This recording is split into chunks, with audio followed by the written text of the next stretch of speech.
Atención. Este podcast está dirigido a profesionales de la salud. Las opiniones contenidas en este son con fines informativos y no sustituyen diagnósticos médicos. La ciencia impulsando la hepatología.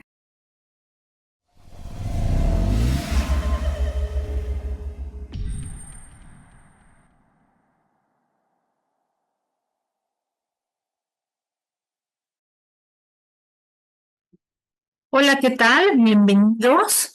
Es para mí un honor participar en este podcast de la Asociación Mexicana de Hepatología, en el cual trataremos un tema sumamente interesante y en donde todavía el campo para la investigación es muy fértil, hay mucho que seguir abordando. Y el tema que trataremos hoy es hepatitis asociada al alcohol. Y para mí es todo un honor contar con la presencia de un gran amigo, el doctor Luis Antonio Díaz, quien es un gran investigador apasionado de este tópico de investigación en la enfermedad hepática por alcohol y específicamente es uno de los líderes no solo en Latinoamérica, yo realmente diría que a nivel mundial es una de las personas que está liderando los estudios en hepatitis asociada al alcohol.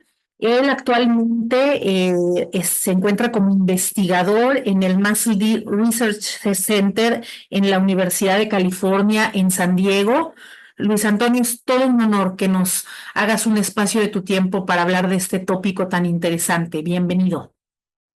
Muchas gracias. Bueno, el honor es mío y les agradezco no solo por haberme invitado, sino que por destacar este tema que, si bien es muy frecuente ver en la población, no solo latinoamericana, sino que mundial, pero que muchas veces es un tema muy abandonado también y muchas veces los clínicos hacemos pocos esfuerzos para sacar adelante a estos pacientes. Es totalmente cierto. Y yo quisiera, Luis Antonio, comenzar preguntándote, ¿cómo definimos, cómo reconocemos a este paciente que nos va a llegar con hepatitis asociada al alcohol? ¿Qué datos clínicos tenemos que buscar en ellos? Mira, yo creo que aunque parezca una pregunta sencilla, es uno de los principales errores que se cometen en la práctica clínica. Muchos clínicos tienden a confundir la enfermedad hepática por alcohol o cualquiera de sus fases con la hepatitis asociada al alcohol. Entonces, a cualquier paciente que está bebiendo alcohol en exceso y tiene alteración de pruebas hepáticas o una descompensación hepática, se le tiende a catalogar como ese episodio o una hepatitis asociada al alcohol.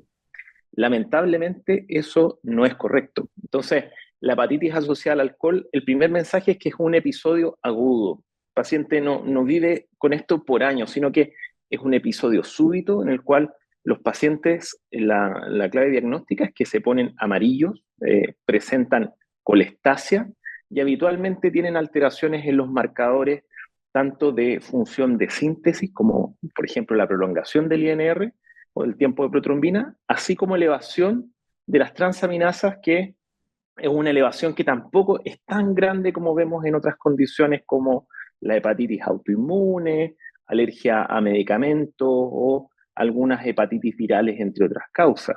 Entonces, las claves es también cómo el grupo, digamos, que hizo los criterios de la NIAAA se basó para guiar el diagnóstico es un cuadro agudo, con ictericia, con elevación de transaminasa, pero una elevación que no va más allá de 300 a 400 de GOT ni de GPT, y con evidentemente una elevación predominantemente de la GOT por sobre la GPT, y que no haya evidentemente otra causa generando este cuadro de hepatitis aguda. Totalmente. Y creo que con esto que nos mencionas, pues prácticamente el diagnóstico se basa en estos criterios clínicos y alteraciones bioquímicas. Aunque por algún tiempo se ha dicho que la biopsia va a ser nuestro estándar de oro. ¿Tú recomendarías biopsia en todos o en qué casos dirías a este paciente si le hacemos biopsia? En relación a la biopsia hepática, es un examen que lamentablemente no está exento de complicaciones, especialmente cuando lo hacemos de forma percutánea, en cual es súper difícil manejar la hemostasia de estos pacientes. Entonces pueden tener un hemoperitoneo, un hemotórax. Entonces, yo les diría que la clave para poder hacer una biopsia hepática es en aquellos pacientes en que tenemos la duda si realmente es una hepatitis asociada al alcohol. Por ejemplo, pacientes que hayan recibido fármacos que se asocian a DILI en las últimas semanas, pacientes que tengan una elevación de transaminasas mayor a 300 o 400, que me tocaba al menos verlo en práctica clínica por lo menos 1 o 2 veces al año, pacientes que todos le ponían la etiqueta de hepatitis asociada al alcohol y finalmente era una hepatitis autoinmune en un paciente que bebía alcohol en exceso. Entonces, si no vamos a tener técnicas seguras para hacer biopsia hepática, yo les recomiendo esos escenarios son los más importantes. Y si no, si uno quisiera ser más laxo con la indicación de biopsia hepática, considerar técnicas como la biopsia transyugular, que nos permite generar un poquito más de hemostasia, y también lo que se ha estado desarrollando en los últimos años es la biopsia guiada por ultrasonido endoscópico o por endosono coloquialmente, que permite al endoscopista entrar, mira el hígado y toma pases, y puede tomar pases de ambos lóbulos hepáticos, controla en el mismo sitio la hemostasia. Entonces es una técnica que probablemente en este escenario nos puede ofrecer más seguridad. Pero ciertamente en Latinoamérica solamente 1 de cada 10 pacientes se les hace o requieren realmente una biopsia hepática. Excelente, excelente. Entonces vemos hasta aquí que realmente por clínica podemos establecer el diagnóstico. Un dato cardinal va a ser el desarrollo de ictericia y colestasis. Y biopsia, bueno, si tenemos duda diagnóstica o potenciales factores confusores. Y algo que también es un tema interesante en hepatitis asociada al alcohol es el poder clasificar a estos pacientes, porque sabemos que no es lo mismo un cuadro moderado, un cuadro severo. ¿Cómo hacemos esta clasificación y cómo impacta esto en el pronóstico de los pacientes? Sí, bueno, ese también es un tema súper controvertido, porque desde hace más de 5 décadas que estamos utilizando el score de Madre en práctica clínica, pero lamentablemente el score de Madre tiene muchas limitantes para poder predecir la mortalidad a corto y mediano plazo.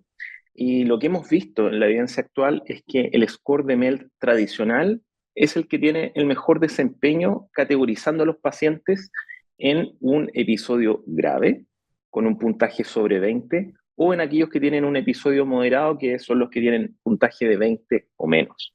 Ahora, ese es un score estático, es decir, tú tomaste una foto al momento del ingreso, los primeros días, y a veces no es tan fácil predecir solo con una foto o una imagen cómo le va a ir a un paciente. De repente hay pacientes que llegan muy mal, pero luego la reanimación inicial, la verdad es que los números mejoran rápidamente, y otros que al contrario se ven bastante tranquilos, pero las 48 horas tienen un deterioro que es muy grave. Entonces, para poder superar eso, se han desarrollado distintos scores dinámicos a lo largo de la hospitalización. Hay algunos que evalúan, por ejemplo, la trayectoria de bilirrubina, pero lamentablemente esto toma tiempo, entonces no te permite guiar tanto la decisión de terapia o no. Pero ciertamente uno podría utilizar estos scores, incluyendo el score de MELD, y en aquellos que tengan un puntaje sobre 20, especialmente entre 25 y 39, son los que se podrían beneficiar de corticoides a corto plazo. Así que eso es lo que utilizamos actualmente. Y una vez que hemos partido corticoides, podemos utilizar el score de Lille, desarrollado entre el día 4 y día 7, para ver si están respondiendo o no a corticoides con un puntaje de corte de 0.45. Nosotros igual hemos trabajado en mejores métodos para predecir tanto severidad como mortalidad. Hay algunos datos que vamos a publicar en los próximos meses en relación a vesículas extracelulares, a marcadores relacionados con los ácidos biliares, y también hemos desarrollado en los últimos meses un modelo de inteligencia artificial, se llama Alchain, que tiene una performance mejor que el MELD, incluye algunas otras variables extra, pero yo creo que es una alternativa que se ve bastante razonable, pero que todavía requiere ser validada en la práctica clínica para su amplio uso. Excelente. Entonces vemos que el pronóstico, el poder clasificarlos es importante porque nos define entonces esta necesidad que tú nos comentas de saber quién se va a beneficiar del esteroide. Y quizá en la práctica clínica en Latinoamérica de repente es común, por ejemplo, acá en México, nosotros no contamos con prednisolona, que por mucho ha sido el estándar entre los corticosteroides. eh, y de repente nos queda la duda de, híjole, ¿y si le doy metilprednisolona o si le doy prednisona, será lo mismo que la prednisolona? ¿Qué nos podrías comentar al respecto? ¿Podemos cambiar la prednisolona por otro esteroide? ¿Hay diferencia entre la eficacia, la seguridad? Sí, al menos en lo que respecta comparación entre prednisona y metilprednisolona, nosotros hicimos un estudio recientemente que se va a publicar en Hepatology Communications, en que básicamente no hay grandes diferencias en mortalidad a corto plazo entre las tres estrategias terapéuticas.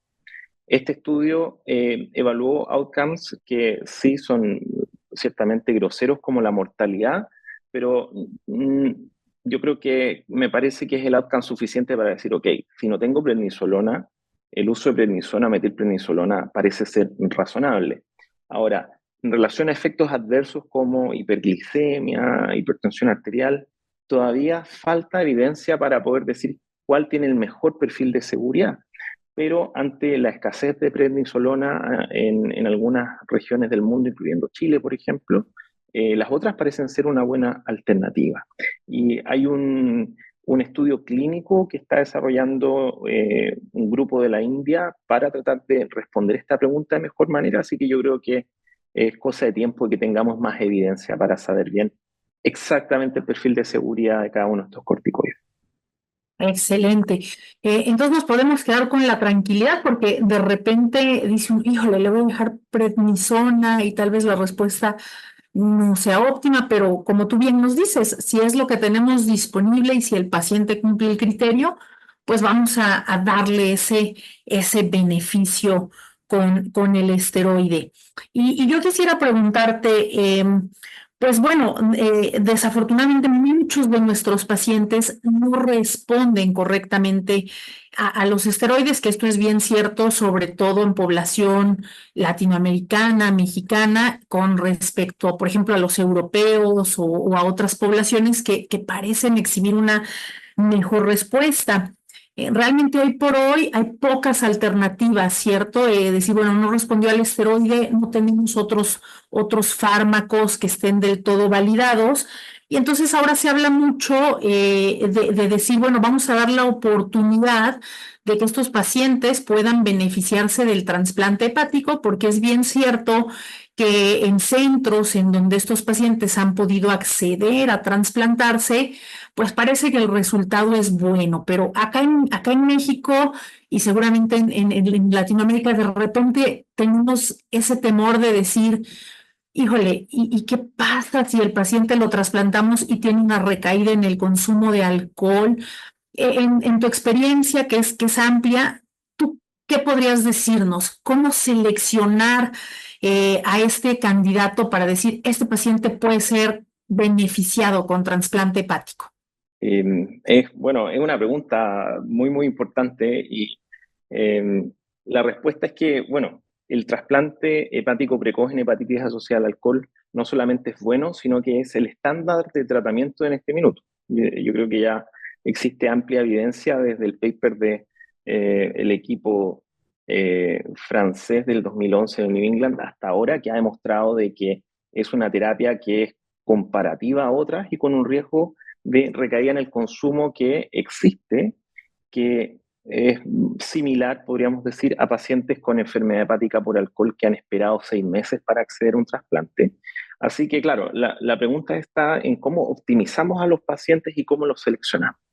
Entonces, el primer mensaje que me gustaría dejarles es que esta pregunta parte desde que el paciente llega al servicio de urgencia. Porque el mejor tratamiento hasta ahora es el tratamiento de soporte. Eso implica nutrir al paciente, hidratarlo, evitar complicaciones como las infecciones, evitar la insuficiencia renal. Eso, aunque parezca muy sencillo, lamentablemente fallamos muchas veces y vemos que los pacientes están 3, 4 días con un suero colgando en el servicio de urgencia y después pasan a una sala de medicina y nadie se ha preocupado de alimentar a los pacientes, de buscar infecciones descompensantes y los pacientes ya están con 4 o 5 días sin recibir alimentación. Entonces, independiente que respondan o no a corticoides, si ese paciente requiere un trasplante, ya comenzamos con 3 goles en contra. Entonces, eh, esta decisión o esta pregunta tiene que partir desde el servicio de urgencia y tenemos que ofrecer todo el tratamiento estándar, que es nutrir, hidratar al paciente y manejar las complicaciones como cualquier paciente que tiene una insuficiencia hepática aguda sobrecrónica, ¿sí? Entendiendo que esta es una entidad particular, más que tratarla como un ACLF. Y las claves para poder ver quién va a requerir trasplante, bueno, son evidentemente la falta de respuesta a corticoides, pero lo que hemos visto y que también vamos a publicar con el equipo AH Latin en los próximos meses es que aquellos que llegan con criterio ACLF grado 3 o desarrollan criterio ACLF grado 3, esos pacientes tienen una mortalidad totalmente distinta. Entonces, aunque uno se vea tentado a dejarle corticoides, ese paciente inmediatamente debiese ir a considerarse tratamiento. Y respecto a los candidatos acá, mucho se ha hablado de que sea el primer episodio o que el paciente tenga conciencia de enfermedad. Yo creo que eso es correcto, pero es parcialmente correcto, porque si un paciente tiene una adicción y nadie le ha ofrecido ayuda o lo ha derivado a un psiquiatra o un equipo de adicciones, es difícil cerrarle la puerta a alguien solamente porque es el segundo episodio, pero no nos preocupamos de tratar su adicción al alcohol. Entonces, yo les diría que sea en el fondo el primer episodio que el paciente no haya podido acceder a ningún tratamiento de su adicción y que tenga una buena red de apoyo. Y en eso es clave trabajar con el equipo de enfermeras de trasplante, con trabajadores sociales del equipo y que tanto discutir esto con el equipo de cirugía, el equipo de patología, creo que es algo que es bastante sanador. Y por otro lado, existen varios criterios que se han tratado de validar, ninguno es perfecto, así que yo tiendo a recomendar más bien que el paciente tenga buena conciencia de enfermedad, que este sea ojalá su primer episodio o que no se le haya podido ofrecer tratamiento a su adicción y que tenga una muy buena red de apoyo. Y hay que entender también que estos pacientes tienen una adicción, o sea, esto es una enfermedad y esto va más allá de la voluntad, no es que el paciente sea porfiado o que el paciente sea un psicópata, qué sé yo, es una enfermedad. Y yo creo que nosotros no, la verdad es que somos médicos, nuestro rol en verdad es ayudar a los pacientes, no juzgarlos. Nadie juzga a una persona con hepatitis B ni que hizo una cirrosis por disfunción metabólica y nadie los juzga tampoco cuando después suben de peso 30 kilos post trasplante, por ejemplo. Y ese es un problema también. Entonces, o lo mismo, en la época antes de la terapia efectivas o sea, antivirales, también como que el paciente se iba a volver a enfermar, pero igual los trasplantábamos. Entonces, acá hay que entender que la recaída es algo que puede ocurrir, pero que también es un desafío para nosotros como equipo médico, cómo disminuimos ese riesgo y cómo podemos detectarlo precozmente y ofrecer un tratamiento que sea acorde a las necesidades del trastorno por consumo de alcohol que tiene el paciente. Totalmente cierto, romper ese paradigma de estigma social que tiene el paciente con trastorno por consumo de alcohol, importantísimo, y brindarle entonces este soporte a través de un equipo multidisciplinario, correcto, en donde participe el experto también de adicciones, el psiquiatra y el darle este acompañamiento importantísimo. Bueno, pues nos quedan ya pocos segundos. Luis Antonio, agradecerte el poder compartir toda esta amplia experiencia con nuestra audiencia, en donde creo que nos ha quedado muy claro el panorama y los puntos clave a evaluar en nuestros pacientes con hepatitis asociada al alcohol. Y si quisieras dejar un mensaje final para nuestra audiencia. Bueno, muchas gracias. El dejar de lado, yo creo, los estigmas es la clave acá. Estos pacientes cuando se recuperan les cambia la vida dramáticamente para bien. Enfocarnos en el tratamiento no solo de la hepatitis asociada al alcohol, sino que también la adicción, y enfocarnos en nutrirlos, en apoyarlos, en evitar complicaciones como infecciones y falla renal. Excelente. Pues muchísimas gracias y nos vemos en el próximo podcast. La Asociación Mexicana de Hepatología presentó La ciencia impulsando la hepatología.